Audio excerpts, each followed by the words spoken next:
و روایت خانواده‌ای که در آن فقه و فقاهت با رنگ سرخ شهادت عجین شده است. اینجا شیخان، یکی از قدیمی ترین آرامستان‌های شهرمون. مزار شهداست. و اینجا مزار یک پاسدار قهرمان محمد باقر علمی در سن 19 سالگی در تاریخ 21/8/58. اسم شهیدان علمی رو که جستجو کردم گویا منزلشون تهرانه. راهی تهران شدم. خونه‌ای ساده و صمیمی که در نبود پدر شهدا پای صحبت مادر، خواهران و برادر شهدا نشستم. اولین شهید خانواده محمد باقر علمی هستم. تو تظاهرات‌ها هر وقت حرکت می‌کردن همه میشناختن. محل راهپیماییشون که همه چهار مردم. درس روحانی خونده بود. یه 2 ماه دیگه بنا بود اما برسه.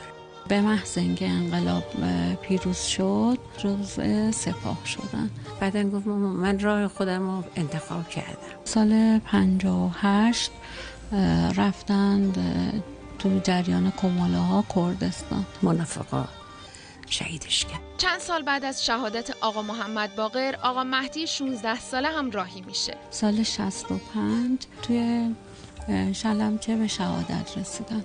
بعد از شهادتش 14 سال مادر چشم انتظار برگشتنش میمونه. در ایام فاطمیه به شهادت رسید در عملیات کربلای 5 و در ایام فاطمیه سال 79 هم به نوعی دیگه پیکر مطهر آمد و شناسایی شد. سری به وصیت‌نامه هاشون زدم، سطر به سطرش نشون میده همگی مسیرشون رو با هدف انتخاب کردن. من از پدر و مادرم میخواهم که از رفتن و کشته شدن در راه فی سبیل الله هیچ ناراحت نباشید. امیدوارم این انقلاب که انقلاب مستضعفین جهان میباشد به زودی به ثمر برسد. سومین نفر در این قاب قهرمانی دیگر که داماد خانواده بود. یه دوستی گفتش که انقدر شما شهید دادید انگار شهادت تو خانواده‌تون ارثیه. خوشحالیم اگر این ارث به من به عنوان فرزند شهید قدمی و خواهرزاده های شهدای علمی و به حتی فرزندانم و دیگران برسه خوشحال کننده است.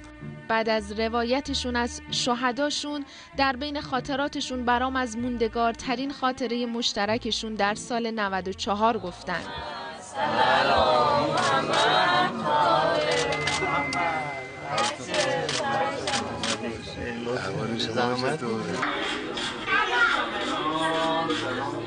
برای ما سعادته.